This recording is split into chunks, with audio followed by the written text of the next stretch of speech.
is to arrest the killers to face justice because I am in deep pain. We have details as residents of Kutala in the Savanna region call for protection. We have no peace here. We want the government to know that we still want to be part of the Northeast region. We have never been conquests.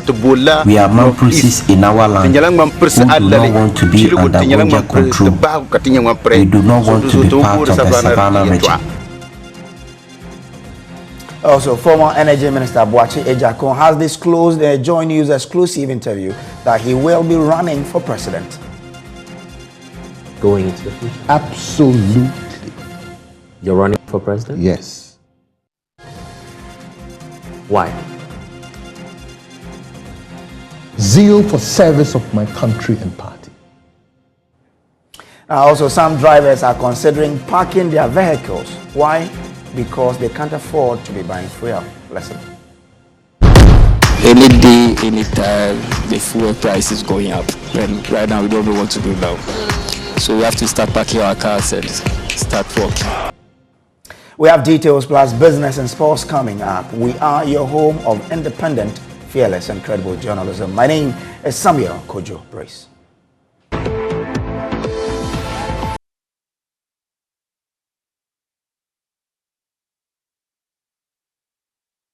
Now, residents of Kutala in the Savanna region have called on the government to protect their lives and properties after one person was killed in a renewed land dispute between two chiefs in the Savanna and Northeast regions. The residents have been caught up in an age-old boundary dispute between the Janga traditional area in the West Mamprusi municipality of the Northeast region and the Wasipe traditional area in the North Gonja district of the Savanna region. One person was shot dead last week when a group of heavily armed men invaded the community following renewed tension. Speaking to JoyNews over the weekend at the funeral event of the victim, the resident appealed to the chieftaincy ministry to intervene for a lasting solution to the dispute that they say is adversely affecting their living conditions. Correspondent Elias Utanko was there and filed this report.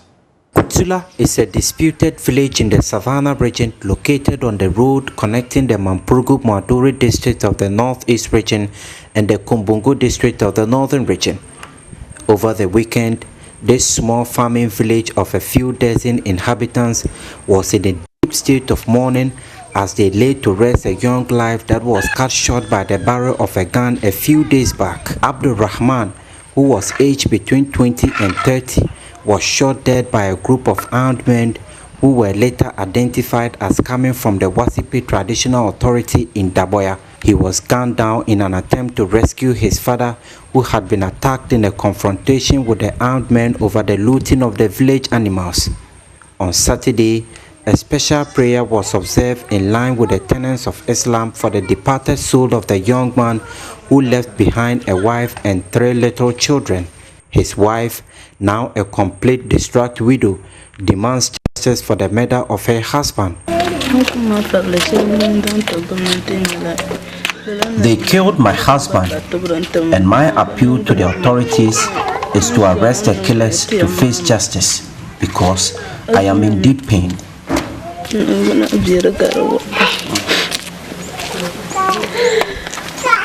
The father recounts the event leading to the death of his son.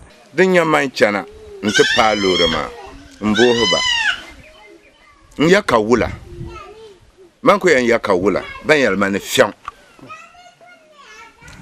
only approached them to ask why they were stealing my goats. I also asked them where they were coming from. Before I could ask more questions, they began to attack me. They beat me up with their weapons, and some even gestures to shoot me. When my son heard that I was being attacked, he rushed out to my rescue, but they opened fire on him.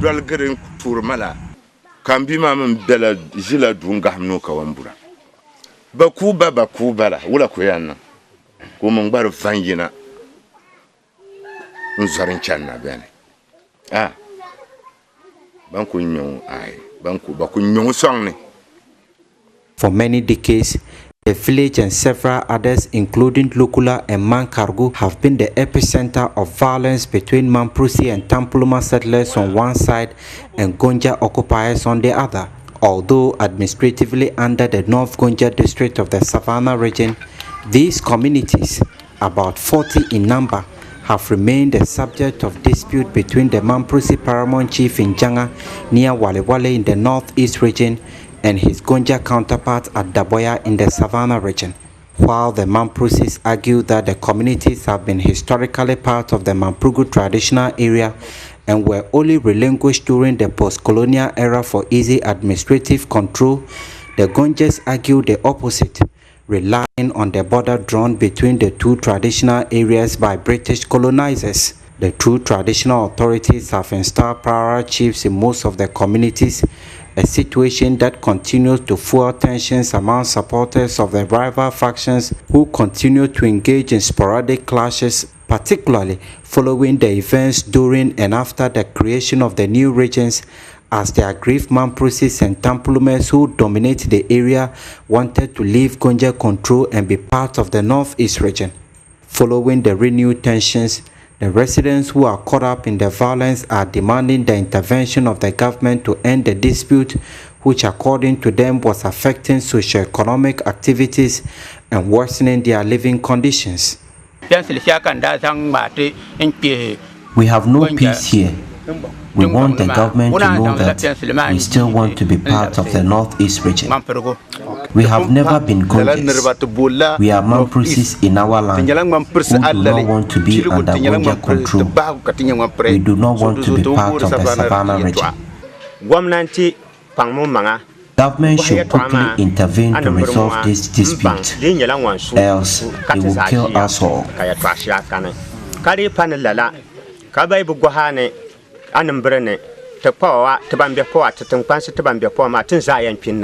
From Kutala, Sutanko reporting for Joy News. Now let's broaden this discussion with a conflict resolution and security analyst, Dr. Kwesi Baini, who is managing partner at the Africa Center for Conflict Resolution and Security. Doc, we've heard that this is about a land dispute and has been there for quite a long time now without any solution. What strategies must the state employ to handle this? Excuse me. Thank you very much for having me this morning. Interestingly, conflict is everywhere in the world. Okay. That has not sufficed to say that I'm advocating for conflict. No, but it's always manageable. But always we need to look at the geographical setup as to what really might have really necessitated that geographical area, the conflict. Looking at our only one that we're talking about here. In fact, most of the time it's about land issues, traditional leadership, political concern, and also leadership and exclusion. These are mostly the common factors that are indicators to the conflict in common area, like what we have here. However, the question is, there are so many methods of conflict resolution and techniques.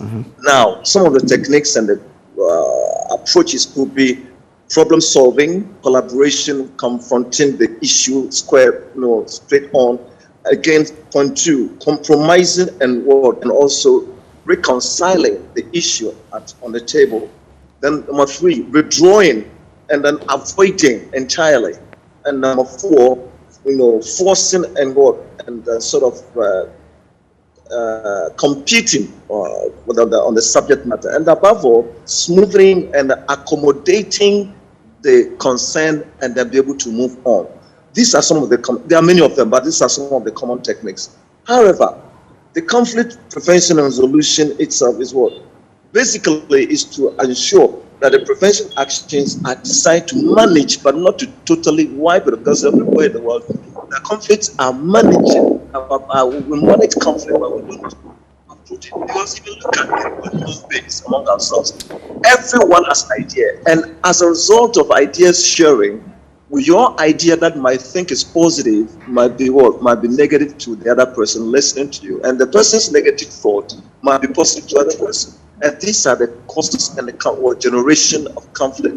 So in our case here, mostly it's related to chieftaincy, that is leadership within the community.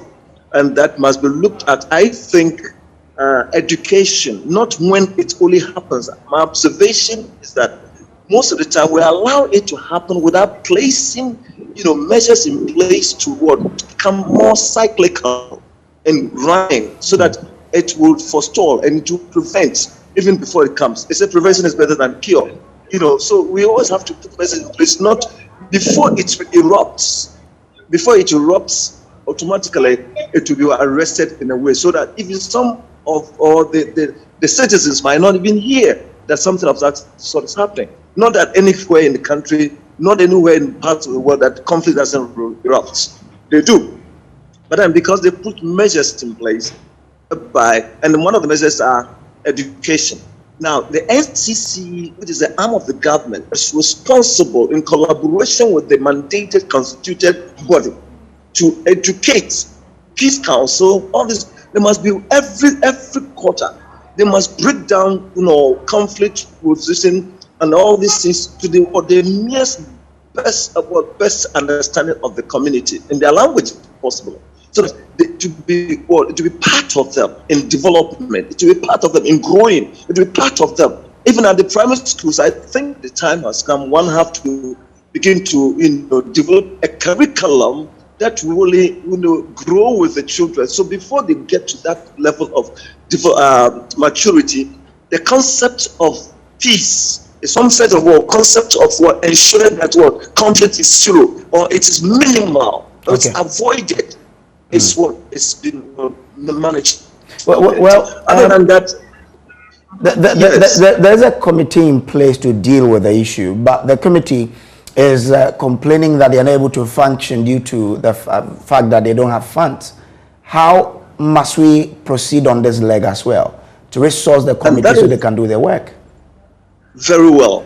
That has always been the issue or the bone of contention. There is no, when you ask them, like you are talking about, these very institutions are responsible, mandated by the Constitution to ensure, or the body entitled to constitute that body must make sure that these monies are there. But they always tell you there's no money. Then are we really helping the system? Are we accommodating conflict? Or are we trying to manage it and ensure that this is prevented? So the government must always have some, knowing very well that conflict cannot be avoided in any economic development or political development or community development. It cannot be avoided, but it can be managed. But these measures need money for this committee. And the committees that are set, for goodness sake, I will plead that when they put these committees report together, they must ensure. It's one thing that these people will have to sit down and put this very wonderful resolutions and kind of commendations that will be given. But then the implementation, ensuring that these very recommendations are put into action is where we lack in this country. And most of them will be kept and it will be dusty on the shelves of wherever it might be. So I'm entreating, I'm pleading with all humility and respect, the implementing agencies responsible for these recommendations, and the money must always be available, because they can set some monies available only for what? For that conflict. All right, Doc. I'm grateful to you for your time, sir, for sharing your thought on this. Dr. Kwesi Baini is a conflict and security analyst there. Moving on to other stories. Former Energy Minister Boakye Agyarko has disclosed in a JoyNews exclusive interview that he will be running for president. The governing New Patriotic Party will soon commence the search for a successor to President Akufo-Addo, whose task will be to lead the party as its flag bearer in the 2024 elections. Even before that search begins, Boakye Agyarko says he will be the best bet for the MPP in the next election. The former government appointee also dismissed claims that he is not in good terms with the president. In the race, standing and making that firm decision that, well, I want to lead my political party. Absolutely. Going into the future. Absolutely. You're running for president? Yes. Why? Zeal for service of my country and party. Zeal for service of my country and party. How determined are you to achieve that target? Absolutely. This is not matter you trifle with, right? It must attract your full commitment, right? Drink deep or touch not. So I'm not going to trifle and play around and then say, well, no. I'm committed to it, and I will do the best I can as God makes me able to achieve it. And what you are in for will definitely open you up for some assessment in terms of what it is that you've done in the past in your service, public service and other opportunities that you've served in or capacities that you've served in the past. One of them that comes to light obviously would be your tenure as the Minister for Energy. You still insist that your integrity is intact regardless of the circumstances surrounding your resignation. What is the impugning of integrity? President said, I gave you the job, I want you to give my job back to me. End of story. Was it as simple as that? Yes. Has anybody accused me of stealing money? Have you heard anything like that? He who alleges must prove. If you are inquisitive enough and want to find out, you ask the president. Why did you sack him? He may have other reasons, right, that I may or may not know. So you ask the authoritative decision maker as to why he took a certain decision.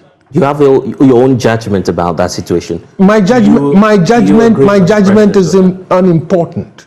Whether I agree or not, that decision is his to make, unfettered. I guess you may not be necessarily bothered about what's happening in terms of your decision to resign, but many argue that it will definitely come up. You have to work with the same class of people or group of people if indeed you want to succeed as the presidential candidate. Even if you get to win, these are the same elements that you'll be dealing with. For instance, it's been alleged that you're not in good terms with the president. Who alleges? When was the last time you spoke to the president? Do you have to speak to somebody, or the fact that you're not speaking to somebody means you're on bad terms with the president? But this is supposed to be your good friend, someone you've worked with on a project to win political power. When was the last time you spoke to the president? Maybe a year ago. That clearly shows that something is not right. No, that doesn't mean anything. You see, to impugn hatred or something amiss because somebody hasn't spoken to somebody, I think it's ridiculous. Right? My best friend in the world is called Godwin Boateng. He lives in the US. We haven't spoken for 2 years.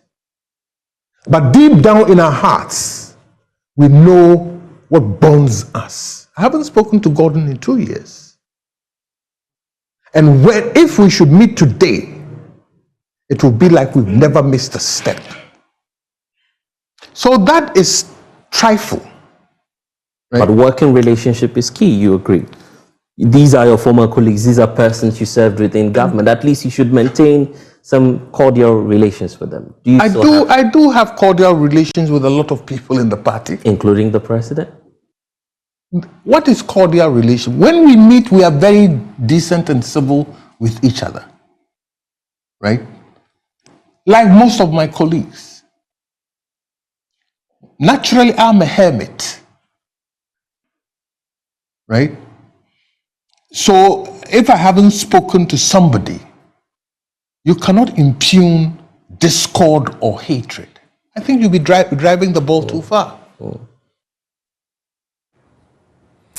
Now, some drivers are considering parking their vehicles, joining the public transport, or probably walking. This is not because they are exercising, it's because they can no longer afford the skyrocketing fuel prices that appear to have become a weekly affair. Mamiesi Thompson has been speaking to some of them for our Living Standard series. Because the fuel is high, so I'm doing a double work now. Petrol no boy dey.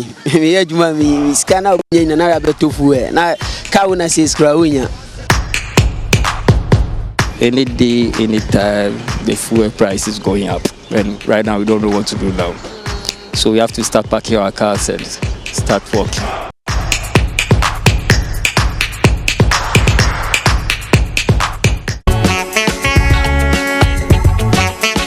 Since the beginning of the year, fuel prices has shot up from an average of 6 cedis 80 pesos in January to 13.50 pesos in June.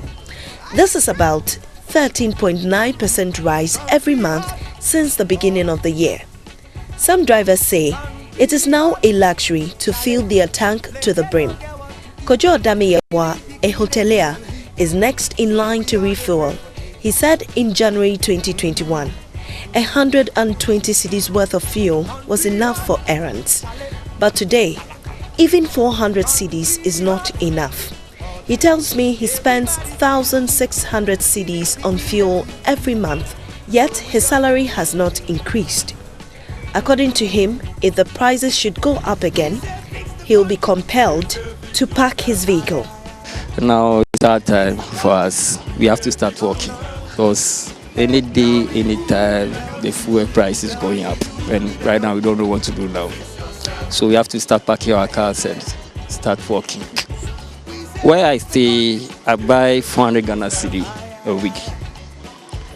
400 Ghana cedi a week. Like filling the tank? It will not even fill the tank. It's half tank. 200 cedi. I will buy it on Monday. Then somewhere Thursday, I have to buy another 200 Ghana cedi. First, it wasn't like that. First, I will fill my tank with 130 Ghana cedi, 134 Ghana cedi. But now, even to fill my tank, it will take me about 500 or something Ghana cedi to fill my tank, which is bad. Israel is a Bolt driver. He tells me he acquired his vehicle when the fuel prices were a bit stable. But with fuel prices skyrocketing, he has to work double shifts to make more money. At first it was good because I'm using someone's car. So when the person gave the car to me, he asked me to go and try it. If the fuel is good for me, then we go in an agreement for work and pay. So when I tried it, that was in January. Yeah, when I tried it was very good because the fuel was low. So I went in agreement with him, and now because the fuel is high, so I'm doing a double work now. I'm getting You're doing double work, like how much? overtime. I'm doing overtime now. So Yeah. how much do you spend on fuel a week? Okay, I spend almost 250. And when I spend 250, I don't get enough. Maybe when I get, I'll get like 150. Kofi, a taxi driver, is visiting the fuel pump for the second time by 1 p.m. He bought 150 cedis to start work and luckily got 100 cedis sale. He is back at the fuel station to buy another 100 cedi fuel. According to him, he is yet to make daily sales for his car owner. Petrol no boy dey. Me adwuma me scanner we na na betofu e. Na ka we na say skra unya. Den dodo. Medical beto 15 and opposite am say beto 100. Petrol is expensive. All the money I make, I used to buy fuel. I have already filled 150 cedis, but I'm back to fill 100 cedis more. My car uses 6 gallons, but I cannot fill it to the brim. I hardly make sales for my car owner. There are no jobs. Otherwise, I would have parked the car. But it's for someone, so I have to make sales.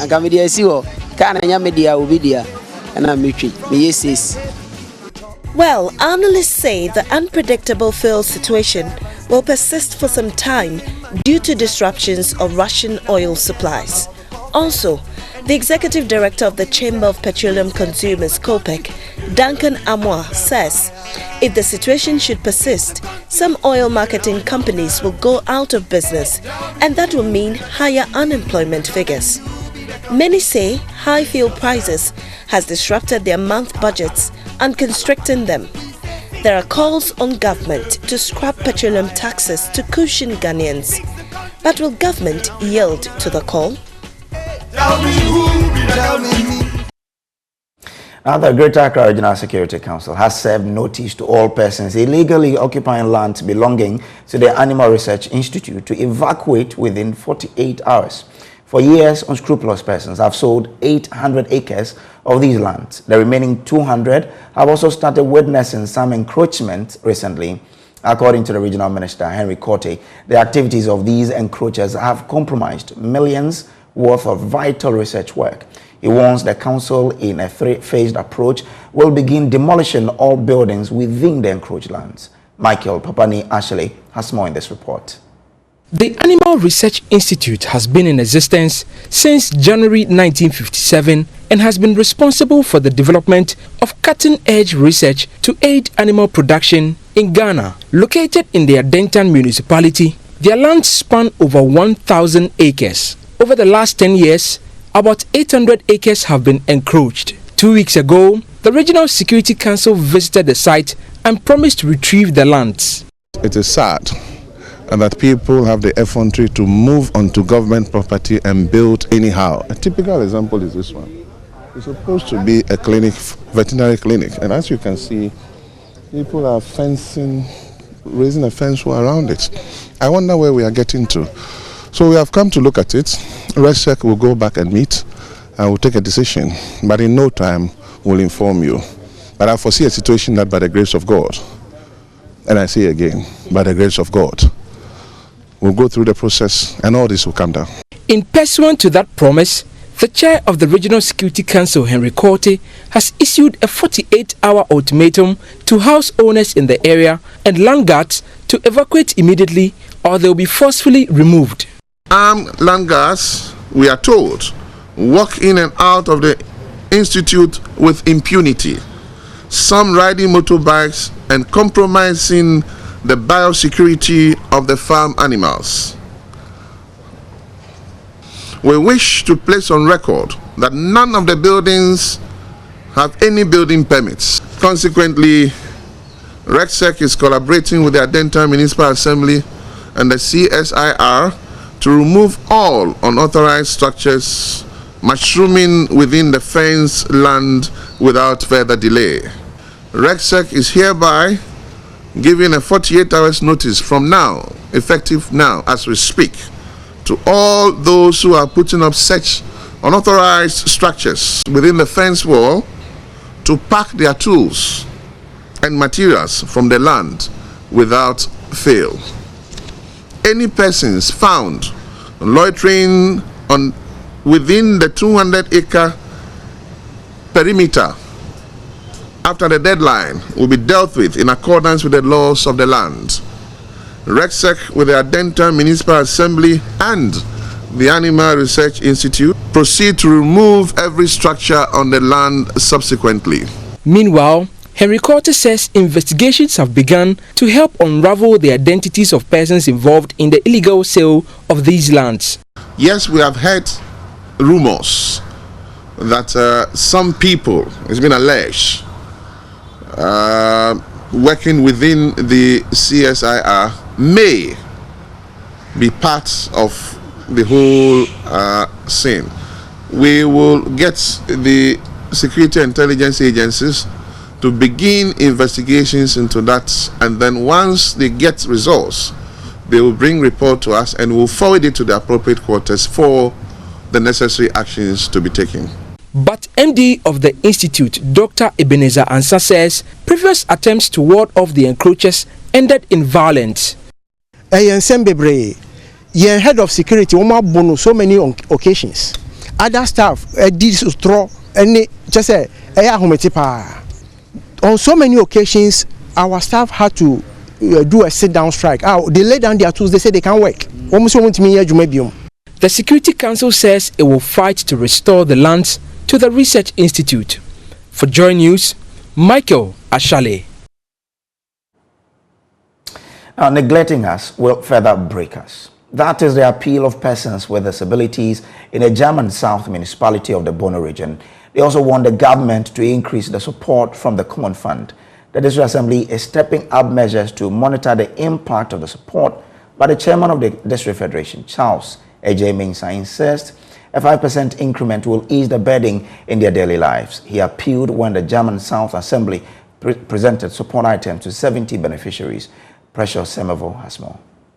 Accident. I have not been able to walk nor work for the past 6 years due to an accident that affected my spinal cord. Life has been very difficult for me and my 2 children. If I get the freezer and capital to start cold storage business, it would help me take care of them. The plea of Kwasin Ketia Omar, he's one of the many persons with disabilities in the German South municipality who needs support due to the difficulties in living a normal life. Their main support comes from the District Assembly Common Fund, but Charles A.J. Mensah, the PWD chairman in German South, wants a 5% upward adjustment to reflect the current time. As for 3%, it's very good. We appreciate it. But if government will please give us 5% that we take it in good way. Some of us did not have a work to do. If we give one fridge to a person who's physically challenged, he can sell water.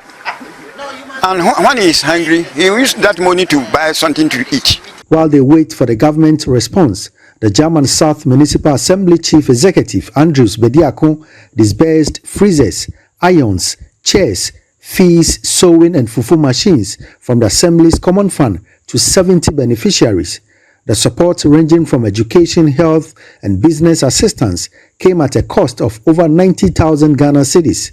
Yeah, I think we want to eradicate poverty or reduce poverty to its barest minimum.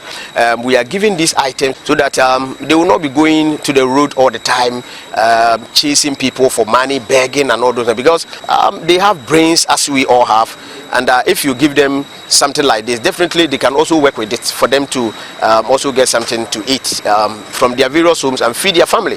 So we are doing this to tell them that what those who are able or fully fit can do, they physically challenge can also do it. He said the Assembly would continue to monitor their progress to ensure the assistance is used for the intended purpose. We monitor them at least every quarter. We go around to see. This is the second time as I became the MC doing, and the last one that we did, one of them is able to come out with sandals, and if you see the sandals, you see that actually he's doing very well. Some of them even pick the items, go and sell.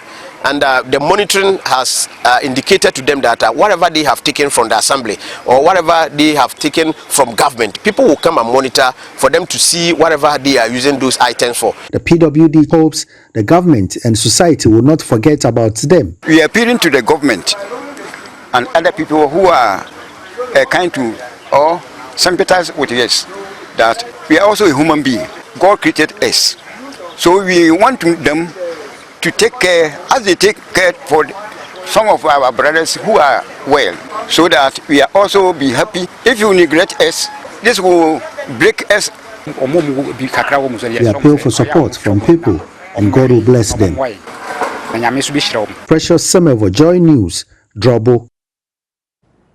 Let me take you to the Central Region, where the Roads and Highways Minister, Kwesi Amakwata, has assured residents of the region that all broken bridges and roads that caved in as a result of the floods in some part of the Central Region would be fixed within 24 hours. Residents have been battling with the impact of the flood that has killed one person, submerged inestimable number of houses, and displaced many. Schools were in session on Monday, but the school pupils weren't in school because they have lost their school uniforms, books and other food items to the flood. Richard Konyako has more in this report. The flood waters are receding gradually, and many who couldn't access their home for days can now do so. Here at Amamoma, where many were trapped in their home for 3 days, the road is now clear such that people and vehicles can access them. This wall of the University of Cape Coast came tumbling down as the flood water surged. The school pupils here who did not go to school have decided to have some swimming lessons right in the middle of the road. A similar story runs through all the schools in the affected communities. Faith BC is the head teacher of one of the schools at Simeo. The staff, including myself, everybody was here, but the pupils, not even a single person reported. Finding out from some of them and then the parents, they told us that the water has swept their belongings away, including their school uniform. For that matter, there's no way they can come to school, and they don't even have food to eat. Even this classroom here is where some of the pupils slept. We've opened the doors for them, so the upper primary classroom to the same thing.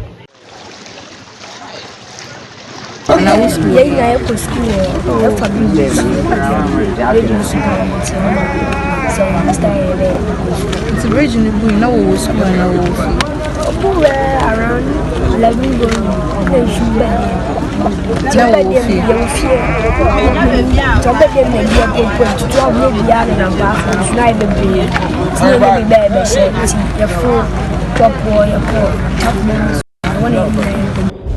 Adabe, Simeo, Ankafo, Saman Brasi, Kwapro, Dutch Commander, their bridges are yet to be fixed. While others are trying to reconstruct their houses, there are many others who remain helpless and are calling for help.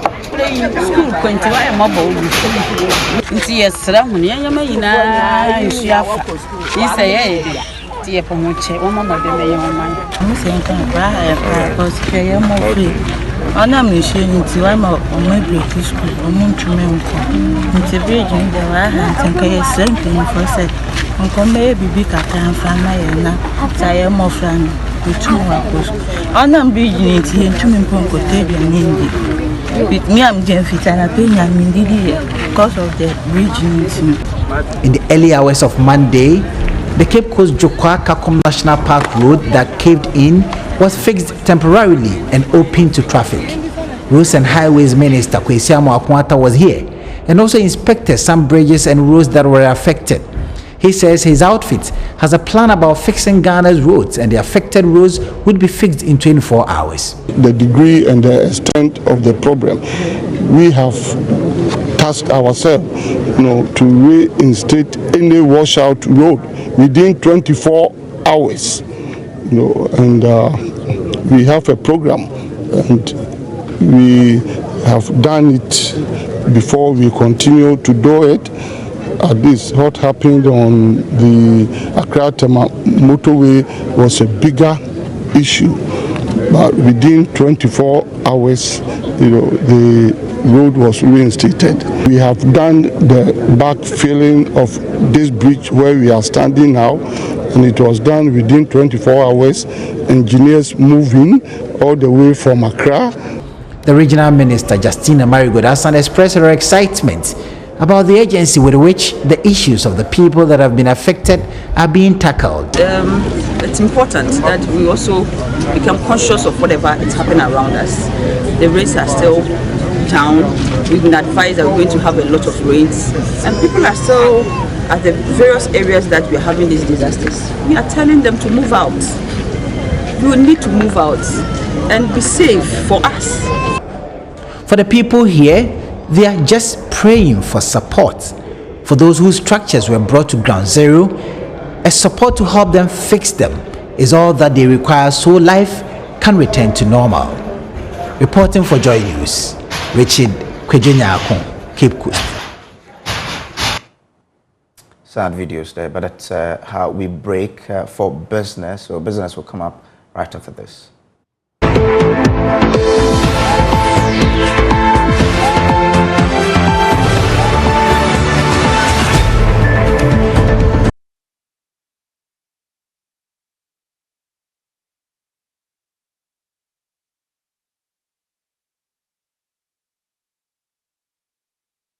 Ignatius Bafwewa, in a speech, defended the reason for choosing the tourism and educational sector, saying they were the most affected by COVID. Here's more.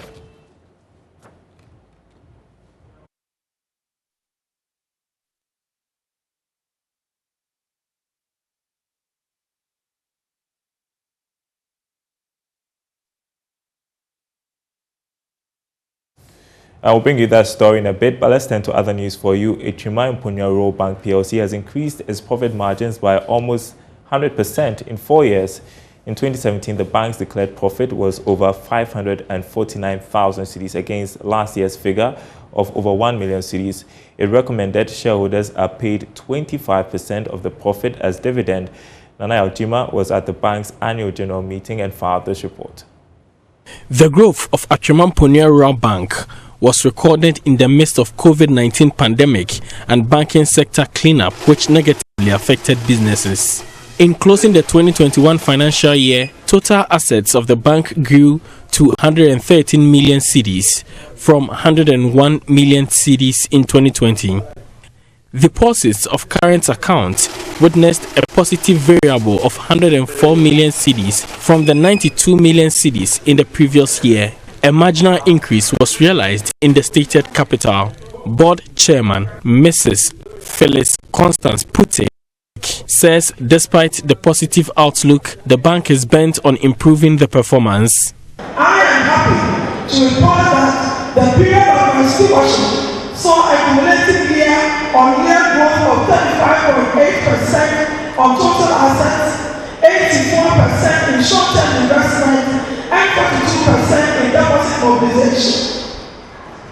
Of significant mention is the fact that profit for the bank moved from 549,501 at the inception of my tenure to 1,077,446, an almost 100% record growth. Following this impressive performance, I'm pleased to report that the board is proposing the setting aside of 25% of the bank's net profit for the year for payment of dividends to shareholders.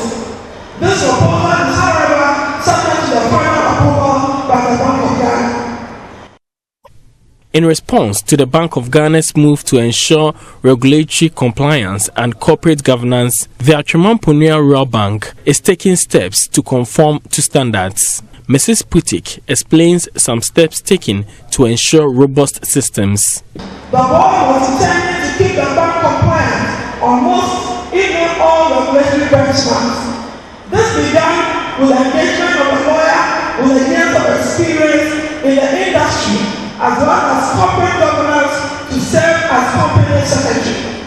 With this help and guidance, policy documents have been reviewed, some drafted from the scratch, and new ones introduced to guide every aspect of the bank's activities. We have also managed to reduce significantly most of the infractions which accompanied the periodic on-site examinations conducted by the regulator. The board's mandate was renewed as members promised to improve profitability. For JoyNews, Nana Aljima, Kumasi. Well, back to our earlier story about the launch of the National Unemployment Insurance Scheme as part of the Ghana Obatampa Cares program. Here's more in this report. Government announced in the 2020 mid-year budget the establishment of a National Unemployment Scheme, which is to offer income support to workers who become unemployed due to external factors like COVID-19. The training and retraining program is a component to preserve and upgrade the human capital of the affected workers and to facilitate their re-entry into productive employment at higher levels of performance. The training is being piloted in the tourism, hospitality and education sectors because they were the mostly affected by the pandemic. Here is Employment and Labour Relations Minister Ignatius Bafo-Iwa.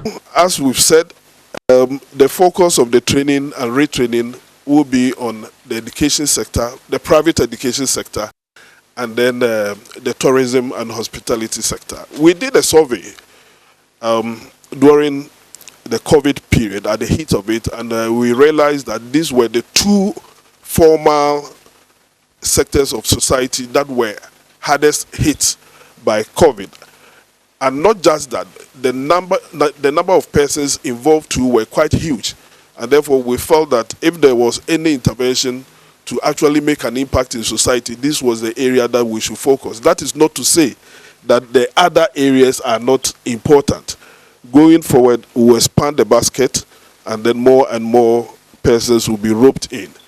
Minister for Finance, Ken Oforiatta, is positive that this will transform the country's job landscape since many will be given the opportunity to benefit from the program. We may not need to be at the IMF, as we said. So it's all towards, speaking that one language. And as the Bible said, there will be no restraint in Genesis if we speak that one language, a clarity that we can move forward, and government also stands up in even these difficult times to ensure that there's hope, there's training, and that beyond the training are also the issues of productivity that are really key and values for us to go forward. In the medium to long term, the training and retraining program will be extended to all workers in the public and private formal sectors. And that's business for now. There's more after this break. Do stay tuned. Aisha Ibrahim will come up with JoyNews.